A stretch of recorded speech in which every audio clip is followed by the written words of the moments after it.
going to start out with a brief conversation with Alex and Jeff and talk about Atlanta and the innovation scene. And then we're going to bring Heather and Jay in for a bigger roundtable and talk about everyone's innovation efforts and best practices. So welcome to all, first of all, and welcome to everyone who's joined us today. Thanks again. I think this is our 13th CDX weekly roundtable.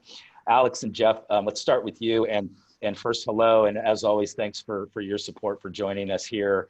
You guys have become both colleagues and friends, and it's always great to chat with you.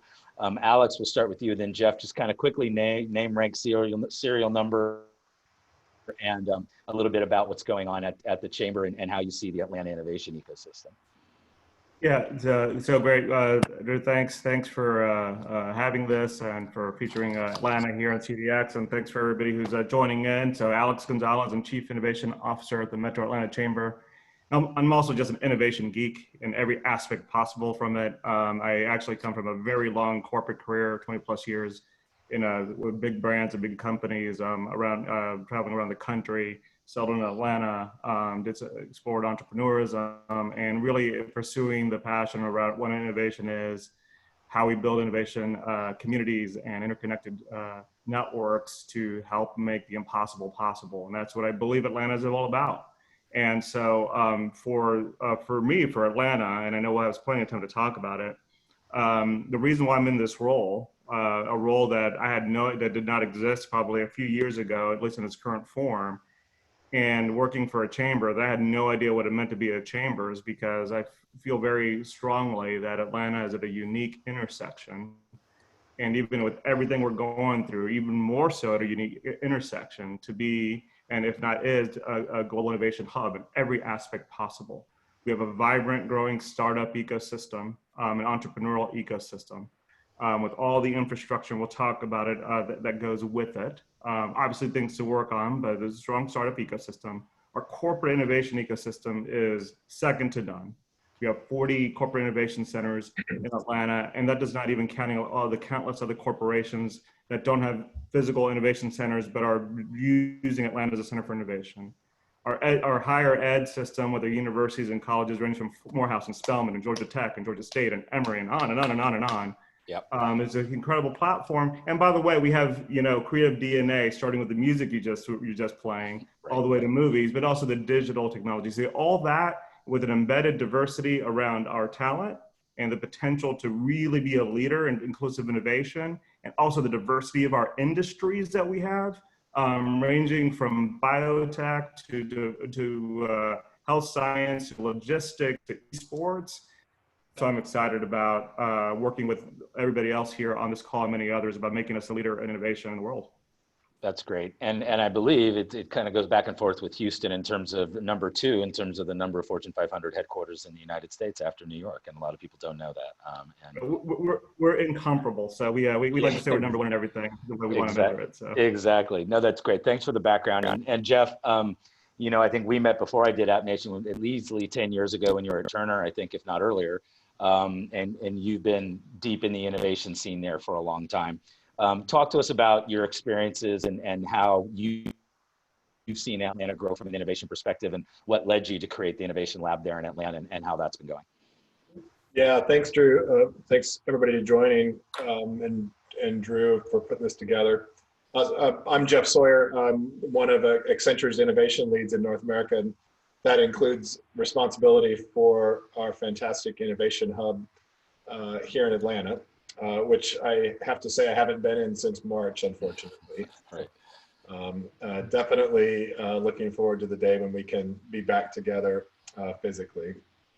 I love how Alex describes the assets, the vision, the passion that is Atlanta, and the innovation that we bring and will bring to the world. So I can't kind of do better than that, except to echo what he said there. I think that, and by the way, Drew, I can't claim credit for the idea or the design of the hub in Atlanta. I think I have to rightly give all that credit to our North America CEO, Jimmy Etheridge. He was the inspiration behind that. I got to come in late in the game and take credit for getting this open. But it is a fantastic it is a fantastic place and a great job. That's great. You know, I'd say that the way I always looked at it is that we serve sort of three customers, and our ultimate goal is customer value. And those three customers, most important is our clients at Accenture, and also Accenture itself, right?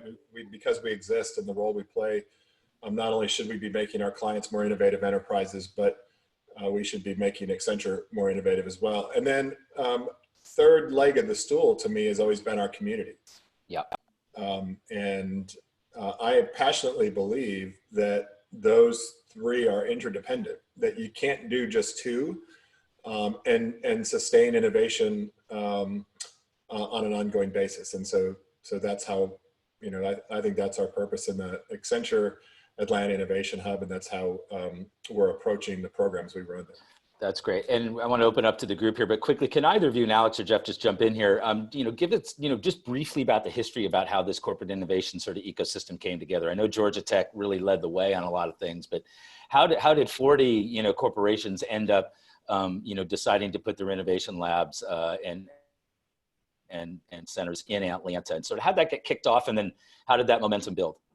Yeah, you know, what all mentioned, and look, I'm not, you know, I know there's some probably better iterations of the history from some great folks here around Atlanta, but, you know, I think part of it is one, the fact that we have so many, you know, corporate headquarters, as you mentioned, so it's somewhat natural, but, you know, the head of Georgia Tech, the president of Georgia Tech prior to the current one, Bud Peterson, who just recently retired, was really proactive in terms of attracting, I think one of the first ones was AT&T, to really co-locate at Georgia Tech at what is now the Tech Square area, to kind of really find this blend of corporate and university and all that goes with it. And Atlanta does what Atlanta does. It really started getting all the companies to rally, getting all the everybody to rally around it, and then it just became natural with our growing startup ecosystem, and people started locating there. And it really created this explosion in terms of corporate innovation centers with, you know, about 20 some of them in that Tech Square area. And then now we have about 40 spread throughout the region.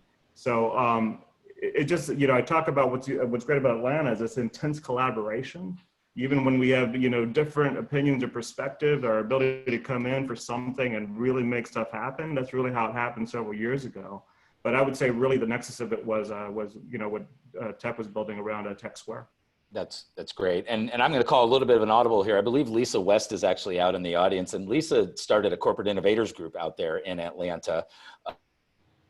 And if Josh, if we see Lisa and we can get her on here, I think she might have a question, and then I just wanted to recognize her as well and just get her quick thoughts on how this has worked. Lisa, are you out there? Hello, hello. Hello, hello, Lisa. I know you probably know Hello. everybody here, but there you are. Mask, well done. Yeah, thanks. Just got tested like literally 5 minutes ago. Can you hear me? Yes, we can. We wish you the best. Thank you. But I know you have a question here, and then you know, maybe before you ask the question, Lisa, just tell us just a bit about the Corporate Innovators Group and what made you start that, and how that's been going and contributing to the ecosystem. Yeah, so we started the Atlanta Corporate Innovators Group about a year and a half ago, and that was really to bring the VP level and up together to talk about the challenges they were having and just peer-to-peer learning, really. So it's been great. And then Alex has been a key player in really helping us and really as chairperson. And so it now falls within the chamber, which is super helpful. That's great. A question for anybody here, Lisa? I know, you know, they're all friends of yours, but if not, they certainly are. Yeah, they are. You got a great group there. No, I'm going to let you go right ahead with the questions. Thank you for the moment to say hello. Absolutely. And Lisa's also part of the Techonomy and CDX team here as well, and it's great to have her on board, and she's become a good friend. So thanks for coming in on a remote spot there, Lisa. We're competing. CNN's got nothing on us with remote locations here. All right, so we're going to jump back in and open it up and bring Jay and Heather into this conversation. And And Jay, we'll start with you, and first introduce yourself and tell us about the Russell Center. Tell us about yourself, and then we'll talk a little bit about your experiences in Atlanta. Oh, certainly. And it's good to be in this crew. Lots of friends. Jay Bailey, President and CEO of the H.J. Russell Center for Innovation and Entrepreneurship, which will become the largest center in America dedicated to growing, scaling, developing, assisting Black businesses. And, you know, in a city like Atlanta, you know, I love this city that I am from, but I love it enough to be very honest with it. And unfortunately, we're the worst city in the country when it comes to income inequality. We're the worst city in the country when it comes to economic immobility. A child born into poverty in Atlanta has less than a 4% chance of reaching the middle class. However, most of the poverty, over 90% of that poverty is African American. So when I talk about race, I'm not coming from an emotional space. I look at it like an economist. And if we want to create an innovative economy that actually grows the city of Atlanta, and we're not intentional and deliberate about focusing on African Americans, which make up about 54% of our population, then we're being intellectually disingenuous in our approach to try to move the needle. When you talk about traditional spaces, this 54,000 square feet, it means something. And to give it some real context, you got to think about the man it's named after, H.J. Russell. Think of a Black man in the Jim Crow segregated racist South 70 years ago, building a headquarter building that is a full city block wide and 50,000 square feet, stood about 5'10" with a severe speech impediment, built half of Atlanta skyline. And even after his death, the companies that he created are still some of the largest in America. This is the space that embodies hope. And I think as we talk about innovation and what that means, we're going to need less symbols of hope. We're going to need institutions that actually manufacture it. Right. And we have to have systems that are designed to combat systems and more than just programming. And so, you know, Atlanta has the opportunity, and maybe Alex, I'm going to jump in and maybe put some cooler words to it. But the reality is I spent significant time on the West Coast in Mountain View and in Silicon Valley. I've been to Cambridge and spent time at MIT and Harvard and that whole corridor they have. The Research Triangle, Raleigh-Durham, I've been there, at Nashville, Austin. All of them have created these ecosystems, these economies that have made the world pay attention. I think Atlanta, and I'll stand on it, is 11 times cooler than any of those areas that I just mentioned. And if Stanford literally birthed Silicon Valley out of one institution and created an economy that made the whole world listen, as Alex said earlier, as Jeff said earlier, we've got Morehouse, Clark, Spelman, Morris Brown, ITC, Morehouse School of Medicine, Emory, Georgia Tech, Agnes Scott, Kennesaw State, you name it. Shame on us if we don't come together in Atlanta, Georgia, and create a space that history will never forget. And of all those spaces that I named, none of them, Silicon Valley, Cambridge, Research Triangle, Austin, Nashville, none of them have gotten diversity right. And I think in Atlanta, we inherently have all the ingredients necessary to create this innovative space where it's inclusive, but even beyond diversity and inclusion, there's this third construct that I think is even more important. It means it's belonging. Where people that look like me feel like they belong in this space. And I'll end with this to talk about what we're not doing. If 54% of our population is not participating in the innovative drive of our economy, then we all lose. We lose GDP every year because there's a certain side of the tracks that does not have the pathway and the access necessary to make things happen in the marketplace. And if we talk about innovation, I challenge everybody every time I get to say it, find me someone on the planet that's more innovative than a single mother with 2 kids making $17,000 a year. The level of grit, ingenuity, stick-to-itiveness, making things happen and still wearing a smile, although everything is working against you.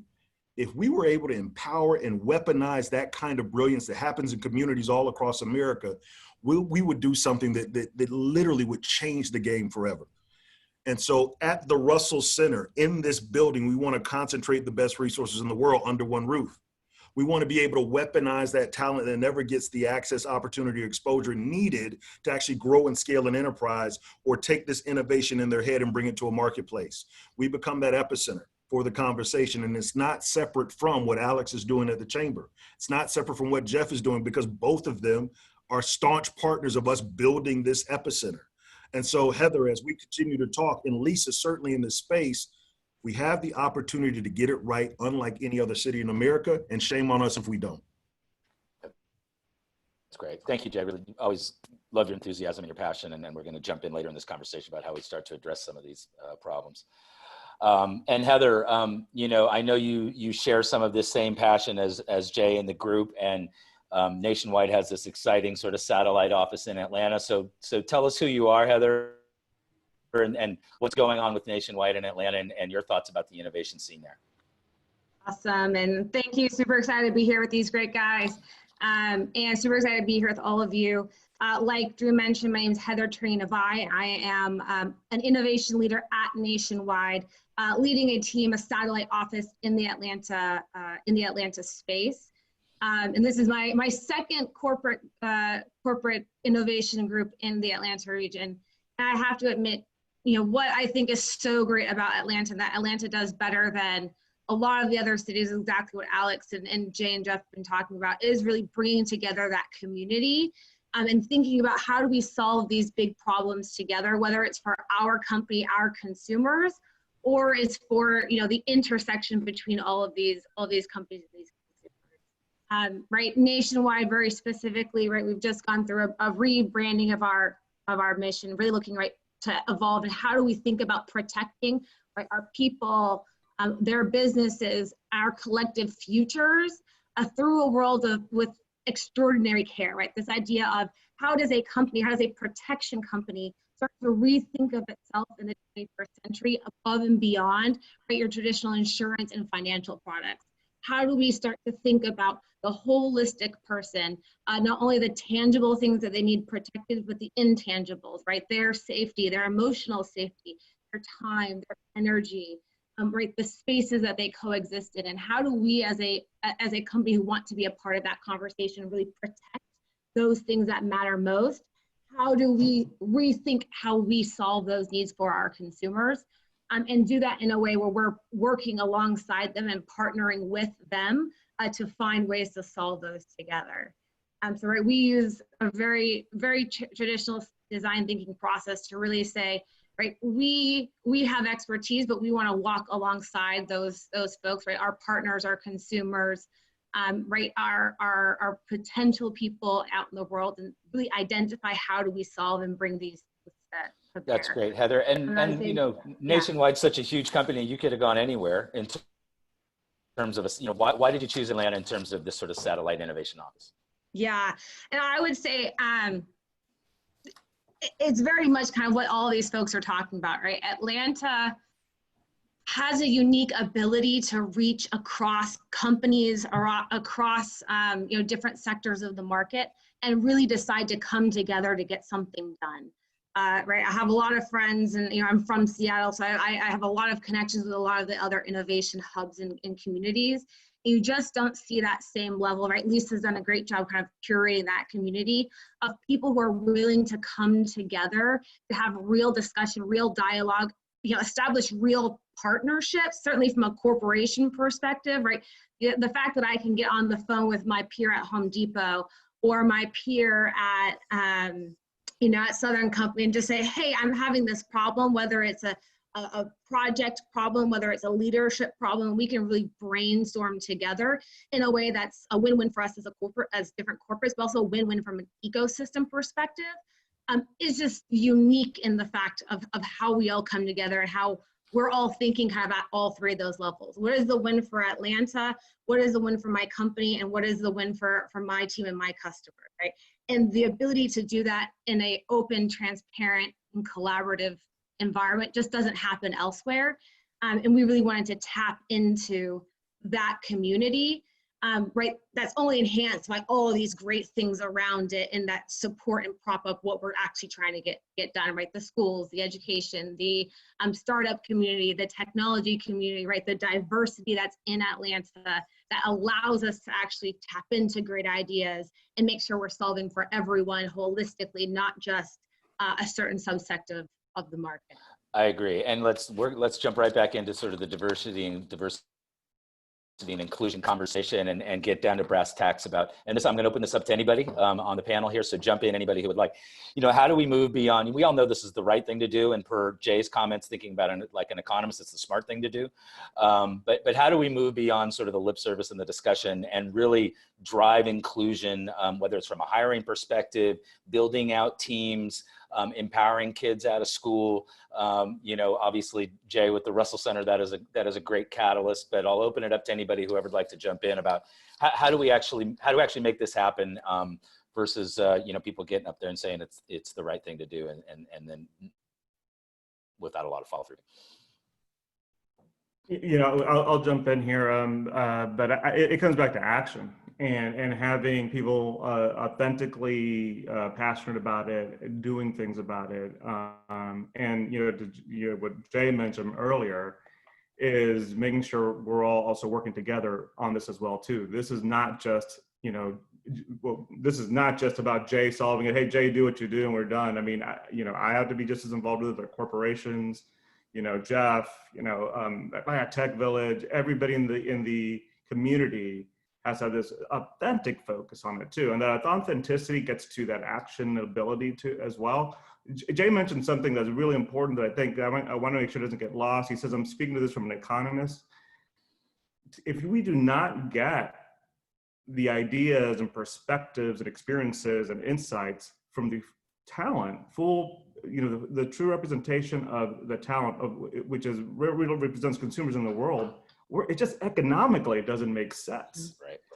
It's like the other way I like to talk about diversity and innovation. Let's put it one way. If we talk about Georgia Tech, one of the best engineering schools in the world, and even Jay would say that as a UGA dog. But if we had a room just with 10 tech engineers, that's not diversity. If you had a room with just 10 alum from Morehouse, that's not diverse. It's really, how do we get the full diversity to the table? So I think the one thing that what Jay mentioned, that economic aspect, but we need to take action. For me, the way I think about it, it's, a lot of our leaders, we talk about, let's be a leader around inclusive entrepreneurs. And we know that less than 10% of venture capital backed entrepreneurs are Black, Latino, or women. So from a leadership perspective, we're thinking, how do we become a leader for that? Frankly, how do we become set a blueprint for that? And, I think about three things. How do you increase access to capital, access to networks, access to knowledge? Because so much of this is about an access game. There's a lot of behaviors that kind of come from within that. And we could talk a little bit about a lot of stuff that could be done, but I will tell you what Jay is doing, what some other organizations like Collab Capital is doing, what people are launching like with an ATV, with It Takes a Village, what some of the companies are doing to launch it. And there's so many organizations that have been at this for so long as well. It's just time right now that we recognize what we have to deal with and move forward to it and not just speak to it as well. And Jay, I definitely want to get your thoughts on that too, because you're right in the middle of this. Sure, and it's around courage, and it's just that simple. Yeah. Do we have the courage to do what's necessary? And do we have the courage to hold each other accountable? You can't tell me on one side that you have an executive board and an advisory board and a community board and everyone's white. Right. In a city that's 54% African-American with a Black mayor, Black city council, and Black schools. It's the type of thing where when you develop narratives that talk about a city, we've got to be honest enough with ourselves to say, we paint one picture of what we are, but do we have the guts to combat that? Right. Again, and people have heard me say it a million times, but I try to say it as much as I can. The only difference, to Alex's point, every city has a north side of the tracks and a south side of the tracks, every city. And the only difference between in Atlanta, Bankhead and Buckhead is access, opportunity, and exposure. That's it. There's potential on both sides, and we lose GDP every year because we are not creating those pathways for those ideas to hit the marketplace. Nobody understands problems better than people that are in poverty. And that innovative mindset, weaponized, actually will turn into real dollars. I don't know if there's an easy fix, but you talked about Morehouse and Georgia Tech. Angel Cabrera, our new president at Georgia Tech, to your point, yes, I will admit that Georgia Tech is a fine institution, but he's become a friend. But he also knows in a dinner that we just recently had, he'll never be able to do what Morehouse College can for Black men. Why would he ever try to replicate that? So rather than trying to replicate it, let's collaborate where now there's a dual degree program where I can get the best of Morehouse and the best of Georgia Tech, and now we move forward together. It will take those type of Herculean efforts to think out of the box, to break down silos and start to really say, how do we galvanize the best resources available? And again, it starts with corporate leadership. When we look at our corporations, it doesn't take a rocket scientist to look at their rosters and see that we've got a real problem. But we've got to identify who are those players that will stand up and say, we're going to address that problem in a real way. And again, that's just an equation of courage. And I don't know if we have enough of it yet, but I think that there is something occurring right now. And if we don't take advantage of this moment right now, I'm not that optimistic, Andrew, that change will actually happen. No, I hear you, Jay. And Heather and Jeff, I mean, this is, you know, the rubber hits the road with your companies, right? This is where we want to have more diversity across all organizations, institutions, of course, but you know, speaking of corporate.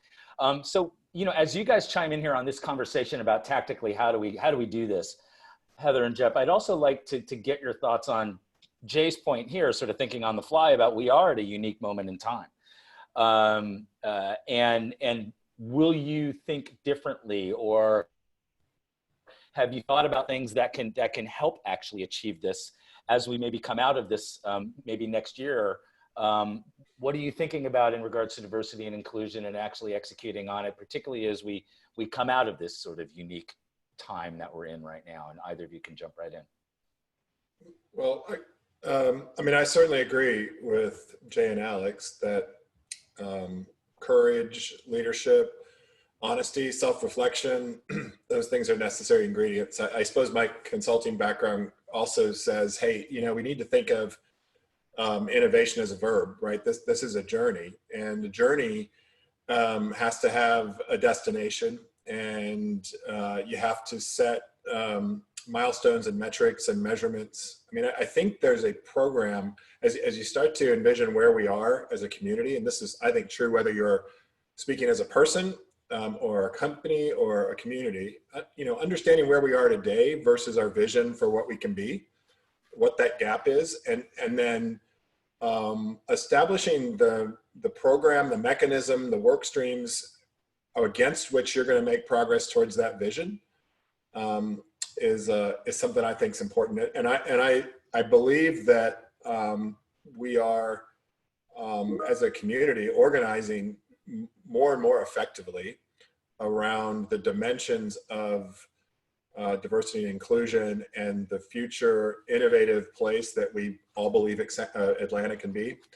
And I think that's going to need to come along with the courage and the leadership. So I'm excited to see those pieces coming together too. That's great. Heather? Yeah, I was going to say, I love all the words that we're using. And one of the words that we talk a lot about is intention and iteration, very similar to what Jeff was saying, right? What is our intent? What are we thinking about? How are we pulling that across all levels, right? Jay, 100% leadership, and how does that look?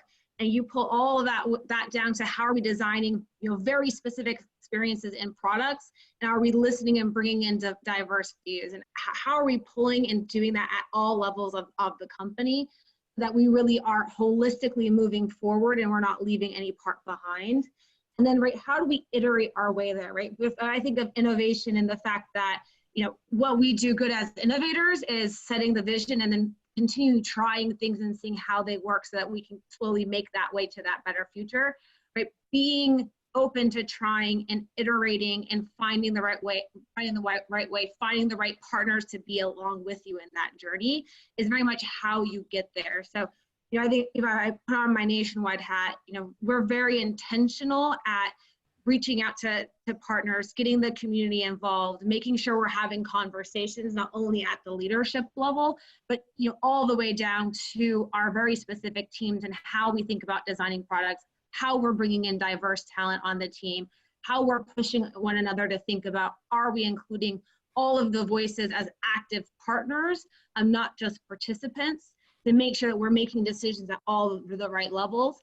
And then, right, being honest with ourselves on, are the ways that we're thinking about doing it right? Are they moving the needle? What do we need to change? What do we need to keep? Right, and to use the lovely consulting phrase, right? What do we stop, right? And how do we just continue making progress so that we get to that? And we are, you know, we keep it as a flag that we're walking towards or running towards, hopefully, so that we can all end up in a better place and really tap into the beautiful magic that happens when you actually can, you know, crack that nut and allow true diversity to impact innovation. That's great, Heather. I'd like to stick with you and then open it back up to the panel again, sort of in coming back a bit on innovation broadly and just some best practices, because, you know, I've touted you all as masters of innovation in our marketing materials. So, you know, we've got to jump in there too. But, you know, Heather, in terms of, you know, innovation best practices as it relates to sort of working with the corporate parent, and you've got this innovation center out there, and I suppose there is a pre and a post COVID sort of working remotely sort of context to this, I suppose, but maybe some of the best practices still apply. Talk to us about, you know, how do you manage the innovation process there internally? And is it, you know, you've been empowered by the top, but, you know, are you literally creating product there and building, you know, getting teams together and creating product, and then that product is going out into the sort of the nationwide product portfolio, and how are you managing that, and how are you measured? How's your ROI measured, and what's your advice to people out there who I know we have some participants here, part of corporate innovation programs, and in terms of getting the most out of that corporate innovation program without it becoming innovation theater? And I know you've heard that. Yes, I love that. And I think, you know, one of the things that attracted me to Nationwide when I first joined over 2 years ago was the vision that was set forth by our board and our CEO. So, right, Nationwide is we're very privileged to be a mutual, right? So we're not traded, we're a privately owned company. And it really was our board's vision of what is the future of Nationwide, and how do we expand that vision of protection to all realms of what that can be. And so, right, they were very clear on, right, as we approach our centennial in the next couple of years, what is the ways that we're going to activate what protection means in this new world, and how are we going to expand our product portfolio to support those. So, right, we have very clear and, you know, very strong support from the top down, which has really allowed us and allowed our teams the autonomy and the responsibility to act and think like a startup, to go out and solve needs for our consumers. So we do use, right, we if you think of process, right, we have aligned on a process and a way in which to, you know, gain alignment, you know, focus on the things that are most meaningful and impactful for our business and our consumers. And then really allowed by, you know, aligning on the process, allowed the teams to really kind of move forward and bring those visions to the process. So, right, if you think about it, we have 2 products that have launched recently, Spire and Nimble.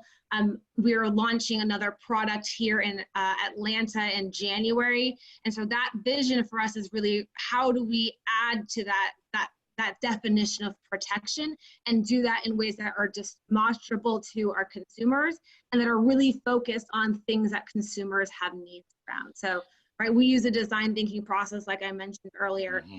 And, you know, if I think of that extraordinary care piece of our mission, we want to do things that actually add value to our consumers, that really are focused on their needs and their life and the way they want to live it. And we are kind of the partner in that process.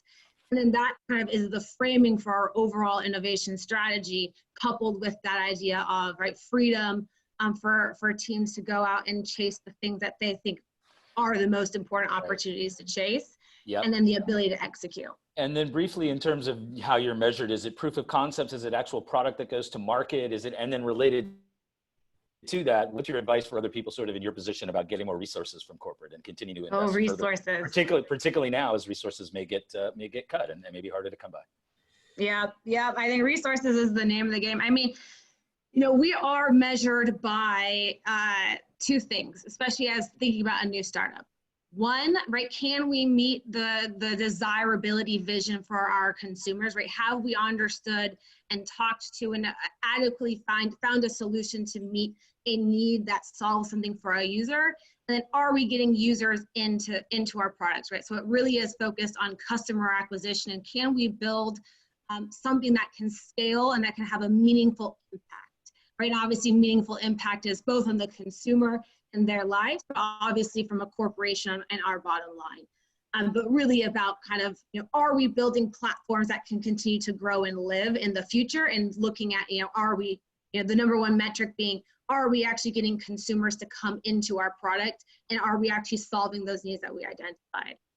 I mean, I think from in COVID, I think is a unique experience that we're all going through, and resources is the name of the game. I think the one good thing that certainly at Nationwide has done a good job of, I think I would encourage everyone to repivot, is how do you use COVID and limited resources as an opportunity? Right, there are a lot of opportunities out there that COVID has unlocked, and you think of what your brand can do in those moments, how you can extend your brand into really what is a more personal experience. Right, there's 5 of us on the call. We're all in our homes. We're all now having a much more closer relationship. And how does a brand take advantage of that? And how do we take advantage of being able to tap into talent anywhere in a way that we might not have been able to before? Right. So, depending on where your company is, right, the world, but, I would definitely say, right, think about and probe your leadership to think about how do we take opportunities and leverage the moment, right, and just start thinking about talent differently, right? You can now, sorry, Alex, get talent from the Californias that you might not have been able to get before, or Tel Aviv, or anywhere around the world to help get your products and your vision out there. So how do we just think more creatively with the new environment? Indeed. And Jeff, sort of same question in terms of running an innovation lab, and how they measure success. How do you measure success there? And maybe just some thoughts building on what Heather's saying in terms of managing an innovation process, whether it's your own innovation lab or with your clients, sort of in this COVID era with everybody remote, and provides new opportunities. Like Heather said, people maybe around the world joining teams virtually, but also new challenges as well. Sure. Yeah. I mean, I think at a basic level, it's customer value. And so defining your customer and your measurement of value, whatever context in which you're focused, is, I think, the most important thing. And it could be something very individual and tactical. The customer could be Jeff, and the value could be, I'm living a more healthy lifestyle, so I'm getting up and exercising every morning. Or it could be something much more significant, like a customer is a community of Atlanta, and our destination is economic development for all, and diversity as a driver of innovation, and how we're going to measure that. At Accenture, customer value is most significantly translated into client value. And so what that means is that we are helping clients, and typically at Accenture, those are large enterprises, achieve value. And generally in an innovation context, that means transformation, some kind of significant transformation. And if Accenture's doing that well, then our clients are going to be more successful over time, and our relationships are going to grow into deeper partnerships with them, and our business and our market share is going to grow. And there's all kinds of metrics underneath that get to our creativity and the effectiveness of our craft and the efficiency of our process and things like that I think are also important. But it all has to flow from who's the customer, what's the value metric, how am I doing that powerfully, consistently, successfully over time. That's great. If I could just jump in real quick. Oh yeah, go ahead. Yeah, I was going to jump in real quick just to kind of echo what Jeff was saying. I mean, so with as we talk to not just all our corporate innovation centers and our rapidly growing company, one thing that you see consistently this environment is the successful innovators, or those what I call, they have great customer obsession, and I think sometimes we could get caught up in the innovation game around product. I mean, product is critical. You got to drive that and the tech and all that, but this customer obsession. So if you look at companies like MailChimp, and their obsession with small businesses, or Cabbage, redefining financial services for small businesses. Of course, Heather talked about it from a nationwide perspective, but if you look even some of these really successful corporate innovation centers around here, what Delta does, their tech folks will talk about, it's about customer experience. Chick-fil-A, I mean, their innovation center is about customer experience, and there happens to be tech or non-tech or brand that kind of blends into that. So I think there's a lot of best practice sharing going on amongst innovators here.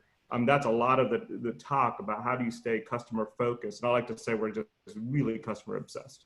Yeah, and sort of bringing that aperture back out to sort of this ecosystem, sort of conversation, right? And Alex, I'd like you to continue, and Jay jump in here as well, and then the rest of the panel in terms of, I did notice in the registration list, we have some people from some chambers of commerces out there.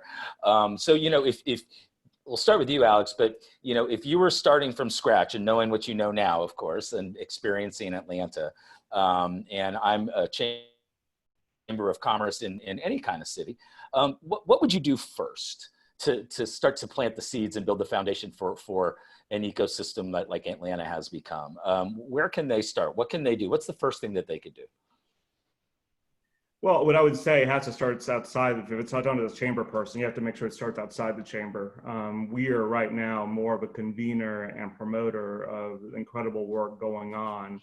I cannot even pretend to duplicate or replicate what Jay is doing at Russell Center. His expertise as an entrepreneur, his experience and understanding of the Black entrepreneurial community, I cannot even begin to duplicate that. So it's recognizing that. Similar to what's going on with, ATDC or ATV, I cannot duplicate that expertise. Or just like our corporate centers, each of them, I'm not an airline industry expert, the Delta folks are. So it's really understanding who's out there. Look, the biggest thing for us, the biggest finding for me was finding out that 1 month last year, and Jeff knows this very well because it was his team that did this work, there was 254 innovation events that was taking place over the course of 1 month in Metro Atlanta. Now, on the one side, that's fantastic because that means people are being focused on, different aspects of entrepreneurism. There's people focused on esports, it's this and this and this and that. But what I realized for us, our role was to, who is everybody and how do we drive connectivity? So 1 + 1 could equal 5. That's the biggest role I think an organization like the Chamber, whatever it might be in any other city, could play in an ecosystem. Don't pretend to be the expert. Just figure out who the experts are and then help bring out the full potential for the entire region. That's great. And Jay, sort of similar question in terms of what you're working on. I know you've been blessed with, walking into this situation with Mr. Russell and his, late Mr. Russell and his great resources and his vision, his commitment that he's provided. But if you were advising someone in another city, whether it was someone like a late Mr. Russell in that position, or just someone in the community about starting something similar to what you're running, what's the most important thing? Where do you start? How do you start to get that community engaged? I think that I'm a firm believer, start where you stand and find your tribe. I mean, it's just that simple for me. Yeah, find your tribe. I love that. Yeah. It is literally who are the people who are thinking the same way. It's how I got to Jeff. It's how I got to Alex. It's looking at what is the problem that I'm trying to solve and who are the other people that are walking along that very same path. I love what Alex and Jeff said, and Heather as well, around innovation. Like, innovation means very little without a customer standing next to it. Right. And so, if we're looking at who our customer is, understanding what our X is and solving for that X, there's a bit of an academic equation. It's mathematical, that if this is our X, then what do we do to get there? And who are the people that we need to fill in the Y and the Z to fulfill the equation? And I think that's one of the powerful parts about Atlanta. We have some components of that equation that no one else has in the country. They can't solve for the same X because they don't have the components to solve for that X. But two, I love what Alex said about this notion of being an expert in things that you're not an expert in. That's oftentimes driven by who gets the credit. And I think if we can eliminate this notion of it's about who gets the credit and about the community moving forward, we'll see so much more collaboration that Alex on a call can say, I can't do what Jay does, and be okay with that. And for me to say, I need Alex to be the convener because he's a hell of a lot better at it than I am. That's what will start to really realize the potential of Atlanta and other cities around the country. But I think it was Woodruff that said it here in Atlanta. There's no limit to how far you can go if you're not concerned with who gets the credit. Right. And I think that that's just the name of the game when you're starting to talk about building ecosystems or eco villages or centers of epicenters of innovation. It's got to be rooted in that. Yeah, and we could use a little bit more of that just all around right now. So, you know, we need to wrap this pretty quickly here, but I do have a question, and it was touched on earlier, so I maybe want to get into and got me thinking as well. The question is, how are companies dealing with inclusion of global talent since remote working is the new future? How important is it? And so what's interesting to me, I'm from Silicon Valley, and you know, the reality of like take Stanford and Berkeley, and I went to Santa Clara, another great school, but you know, Stanford and Berkeley are kind of, you know, the 98% of those students are not from the Bay Area. I mean, they are imported talent. They just, you know, happen to be coming in and physically going to school there. Well, not now, but maybe, you know, we're not see how that goes. So, you know, to me, sort of the, you know, global talent being in an ecosystem, regardless of whether it's physical, like at Stanford or Berkeley, or virtual, has always been important. So like I said, the 98% of those students at Berkeley and student are from the Bay Area. So, you know, in the middle of COVID and then sort of post-COVID, and anybody jump in here, and we're probably going to wrap with this, just, you know, how do you bring in global talent to Atlanta, regardless of whether they're physically there or not, and they're part of your organizations, they're helping out, and how important is that going to be in the future to a city like Atlanta, and then ultimately bringing those people to come to Atlanta someday? Yeah, I would think, and anybody can jump in there. You know, what I'm going to say is very simple: creating a culture and environment that's where they feel like they can belong and be included and make an impact. Yeah. Period. Anybody else there? I think that was perfect. Yeah. I mean, it's, you know, we sit here and we're all in, much like I said earlier, right? We're all sitting here having a really strong dialogue, conversation. None of us are in the same room. And so how do you establish relationships? How do you build common purpose? How do you, right? I love the XYZ, right? How do you align on the Z with people regardless of where they sit? And then, yeah, how do you create the environment to make sure that those people, when they come together, can do great stuff to move that mission forward? I think is true regardless of if you're in the same room or if you're spread across time zones and languages. I think the pandemic has given us the opportunity to advance those conversations, and certainly from a corporate perspective, to rethink how we build and develop talent in ways that we would not have done previously, perhaps. But the basic elements are still there. That's great. So, you know, 30 seconds or less to wrap here. My final question, which is always sort of advice for the folks that are out there.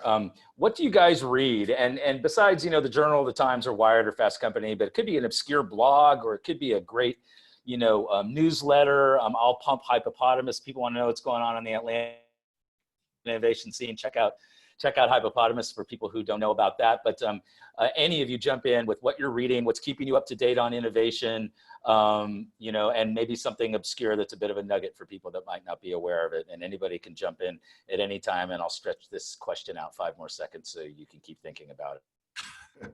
And I'll say Reddit. Go Reddit. And figure out what people are talking about. Go read what people are worried about. And you know, just follow where the people are going and try and help them solve the needs. But right, just go straight to the people who are uncuratedly talking and sharing and discussing. It's great. I've asked that question a lot of times. Never heard Reddit. Thanks for that. That's great. Mm-hmm. I've been reading a lot lately about global health.